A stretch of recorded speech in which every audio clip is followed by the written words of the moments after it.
జై హింద్. నా పేరు అశోక్, సీనియర్ జర్నలిస్ట్. సో ఈ రోజు ప్రధానమైన అంశానికి వస్తే, భారత్ పెహల్గాం గాడి ఘటనకు ప్రతీకారం తీర్చుకుందని చెప్పుకోవచ్చు. ఆపరేషన్ సింధూర్ పేరిట నిన్న రాత్రి 1:50 పాక్ ఆక్రమిత ప్రదేశంలో, అదేవిధంగా పాక్ లో కొన్ని ప్రాంతాల్లో మొత్తం 9 స్థానాల్లో వైమానిక దాడులకు భారత్ చేపట్టింది. ఈ దాడిలో దాదాపు 100 మందికి పైగా ఉగ్రవాదులు చనిపోయారు. సో ఎక్కడ ప్రజల నివాసాలు ఉండే ప్రాంతాల్లో వైమానిక దాడులు జరపలేదు. కేవలం పక్కా నిఘా సమాచారం మేరకు ఎక్కడైతే టాప్ మోస్ట్ టెర్రరిస్టులు సంబంధించిన ఉగ్ర స్థావరాలు ఉన్నాయో ఆ స్థావరాల్లో దాడి చేశారు. ఆ దాడిలో దాదాపు 100 మందికి పైగా టెర్రరిస్టులు చనిపోయారు. సో ఎక్కడ పాక్ రాడార్లకు, అంటే పాక్ సంబంధించిన రాడార్లకు చిక్కకుండా సైలెంట్ గా వెళ్లి పని కానిచ్చారు.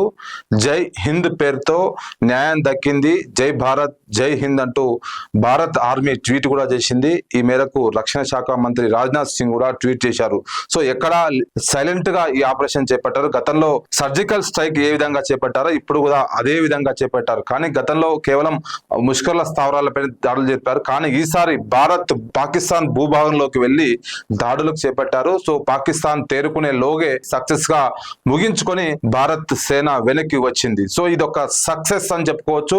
భారత్ ఏదైతే ధీటైన జవాబిచ్చింది పహల్గాం దాడి తర్వాత, ఇది భారత్ చేపట్టిన ఆపరేషన్ సక్సెస్ అయిందంటూ అటు అన్ని ప్రధానమైన పార్టీ నాయకులు గానీ, అదేవిధంగా భారత్ కి సంబంధించిన ముఖ్య నాయకులు, ప్రధానమంత్రి నరేంద్ర మోడీ, ఆ విధంగా అమిత్ షా, రక్షణ శాఖ మంత్రి అందరూ హర్షం వ్యక్తం చేస్తున్నారు. సో సెలబ్రిటీలు కూడా ఈ దాడిని హర్షం వ్యక్తం చేస్తున్నారు. సో ఎక్కడ పాక్ సంబంధించిన పౌరులు మరణించలేదు, కేవలం ముష్కర్లు మాత్రమే చనిపోయారు. సో అందులో ప్రధానంగా మనం చూసుకుంటే ఎక్కడెక్కడ ఈ దాడులు జరిగాయని చూస్తే, పాకిస్తాన్ లో 4 ప్లేసుల్లో, పిఓకేలో పాక్ ఆక్రమిత కాశ్మీర్ లో 5 ప్లేసుల్లో, మొత్తం 9 ప్లేసుల్లో వైమానిక దాడులు జరిపారు. కేవలం 10-15 నిమిషాల్లో మొత్తం ఈ ఆపరేషన్ ముగిసింది. మనం వీడియోలో కూడా చూసుకోవచ్చు స్పష్టంగా.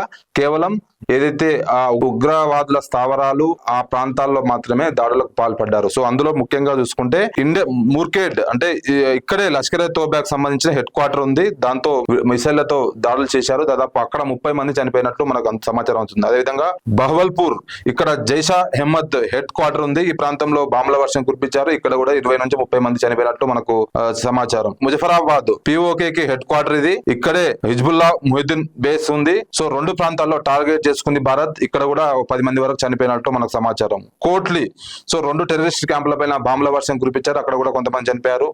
ముజరాఫాద్ లో మరో చోట మిసైల్ దాడి జరిగింది. గుల్పూర్, ఇక్కడ టెర్రరిస్టుల లాంచ్ ప్యాడ్ తో అక్కడ ఉన్న ఉగ్ర స్థావరాలు కూడా పేల్చేశారు. సియాల్కోట్, ఇక్కడ కూడా టెర్రరిస్ట్ క్యాంపులు ఉన్నాయి. అక్కడ కూడా 5-6 మంది టెర్రరిస్టులు చనిపోయినట్టు తెలుస్తోంది. సో చాక్ ఆమ్రా, ఇక్కడ కూడా టెర్రరిస్టుల పైన లాంచర్లతో దాడికి పాల్పడ్డారు. ఇక్కడ కూడా కొంతమంది చనిపోయారు. సో భీంబర్, సో మొత్తం 9 స్థావరాల్లో వైమానిక దాడులకు జరిపింది భారత్ వాయుసేన. సో చాలా మంది 100 మందికి పైగా టెర్రరిస్టులు, కేవలం మనకున్న భారత్ ప్రభుత్వం అందిస్తున్న సోర్స్, అదేవిధంగా భారత్ వాయుసేన అందిస్తున్న సోర్స్ ప్రకారం కేవలం 100 మంది మాత్రమే చనిపోయిన తెలుస్తుంది. కానీ పాక్ ఎక్కడ ఇంకా సమాచారం అందిట్లేదు ఎంతమంది చనిపోయారు. అక్కడ వీడియోలో చూసుకుంటే 100 మంది ప్రజలు ఉరుకుతున్న వీడియోలు కనిపిస్తున్నాయి, హాస్పిటల్ కు తరలిస్తున్న వీడియోస్ కనిపిస్తున్నాయి, అంబులెన్సులు కనిపిస్తున్నాయి. సో ఖచ్చితంగా పిఓకేలో నుంచి మన దేశానికి వచ్చి పుల్వామా దాడి ఘటనలో మన భారతీయులు దాదాపు 26 మంది చనిపోయారు. దాని తర్వాత పిఓకేలో ఉన్న టెర్రరిస్టులంతా పాక్ తీసుకెళ్లింది పాక్ ప్రభుత్వం. సో అయినా కూడా భారత ప్రభుత్వం వెనక్కి తగ్గలేదు. మేము పిఓకేలో దాడి చేస్తాం, అటు పాక్ లో దాడి చేస్తామంటూ అంతే ధీటుగా సమాధానం ఇచ్చింది. దీనికి పాకిస్తాన్ కవింపు చర్యలు చేపడుతుంది. అక్కడ విదేశాంగ మంత్రి, భారత ప్రభుత్వము మిసైల్ దాడి పాల్పడ్డది, ఇది యుద్ధ వ్యతిరేక నిర్ణయము. సో మేము సైలెంట్ గా ఉంటాం, ఖచ్చితంగా ప్రతి దాడి తీసుకుంటామంటూ ఇప్పటికే పాక్ అక్కడ అలర్ట్ జారీ చేసింది, ఎమర్జెన్సీ విధించింది. సో ఇందులో కేవలం టెర్రరిస్టులకు సంబంధించిన నివాస స్థలాలే కాదు, అది ప్రజలకు సంబంధించిన నివాస స్థలాలపైన భారత వాయుసేన దాడి చేసింది అంటూ ఒక బుకాయింపు మాటలు మాట్లాడుతుంది. సో ఇప్పటికే పాకిస్తాన్ లో ఎమర్జెన్సీ ప్రకటించింది, వాయు మార్గం క్లోజ్ చేసింది, అదేవిధంగా విమానాశ్రయాలు కూడా క్లోజ్ చేసింది.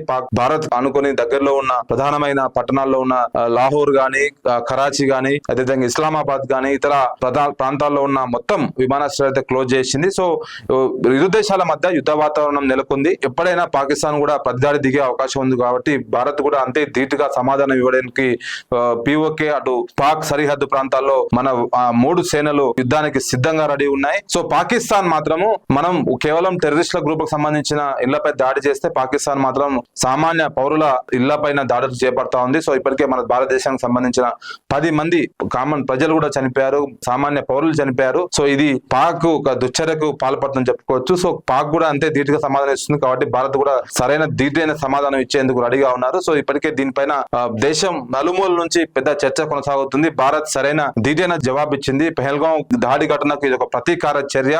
సో దీనిపైన అమిత్ షా కూడా స్పందించారు, కేంద్ర హోంశాఖ మంత్రి. మొత్తం దేశంలోనే, దేశం కాదు పక్కన ఉన్న పాకిస్తాన్ లో కూడా పిఓకే లో కూడా ఎవరైనా టెర్రరిస్టుల గ్రూప్ మొత్తం ఏదైతే ఉగ్రవాదాన్ని అణిచివేస్తాం, కూకటి వేలతో తొలిచివేస్తామంటూ ఆయన వ్యాఖ్యలు చేశారు.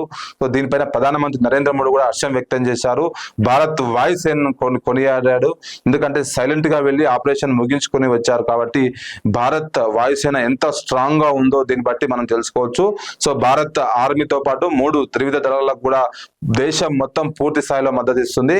సో ఎవరు ఊహించని విధంగా రాత్రి 1 గంట ప్రాంతంలో ఈ దాడి అంటే ఈ ఆపరేషన్ సింధూర్ పేరిట దాడికి భారత్ పాకిస్తాన్ పై మిసైళ్ల వర్షం కురిపించింది. ఈ మిసైళ్ల వర్షంలో దాదాపు 100 మందికి పైగా టెర్రరిస్టులు చనిపోయారు, ఇంకా చాలా మంది చనిపోయే అవకాశం ఉంది. సో దీనిపైన ఇప్పటికే ప్రపంచ దేశాలు కూడా స్పందించాయి. అమెరికా కూడా పాకిస్తాన్ తటస్థంగా ఉండాలి ఈ విషయంలో, ఎందుకంటే భారత్ కు న్యాయం దొరికింది. ఈ విషయంలో భారత్ తీసుకున్న చర్య సరైంది. ఉగ్రవాదాన్ని అణిచివేయాలి, వాళ్ళ టెర్రరిస్టులు ఎక్కడున్నా టెర్రరిస్టులే చంపేయాలి, వాళ్ళు చేసిన సరైన చర్య అంటూ భారత్ ని సపోర్ట్ చేస్తూ మాట్లాడింది అమెరికా. సో కానీ అమెరికా మాటలు ధిక్కరించి భారత్ లో ఉన్న అమాయకమైన ప్రజలపైన పాకిస్తాన్ సంబంధించిన జవాన్లు దాడి చేస్తున్నారు. ఇప్పటికే 10 మంది పౌరులు కూడా చనిపోయారు. సో దీనిపైన భారత ప్రభుత్వం కూడా తీవ్రంగా ఖండించింది. సో ఏ క్షణంలోనైనా ఏమైనా జరిగే అవకాశం ఉంది కాబట్టి మన వాయుసేన మొత్తం పిఓకేకి సంబంధించిన ప్రాంతాల్లో గానీ, పాకిస్తాన్ బార్డర్ లో గానీ భారత సైన్యం అలర్ట్ గా ఉంది. ఎప్పుడు ఆదేశాలు ఇచ్చినా యుద్ధానికి సిద్ధంగా ఉండాలంటూ భారత్ సేనకు ఇప్పటికే ప్రధాని స్వేచ్ఛనిచ్చారు. ఎప్పుడు దాడి చేస్తారో మీ ఇష్టం, టైం మీరు డిసైడ్ అయ్యంటూ గతంలో చెప్పారు కాబట్టి ఆ టైం నిన్న రాత్రి వచ్చింది, దాడికి పాల్పడ్డారు. ఇంకా పాక్ ఏం చేస్తారని మనం వేచవలసింది. ఒకవేళ పాక్ కవ్వింపు చర్యలకు పాటు యుద్ధానికి వస్తే మాత్రం భారత్ సరైన గుణపాఠం చెప్పే విధంగా ఇప్పటికే అంతా సిద్ధం చేసుకుంది భారత వాయుసేన.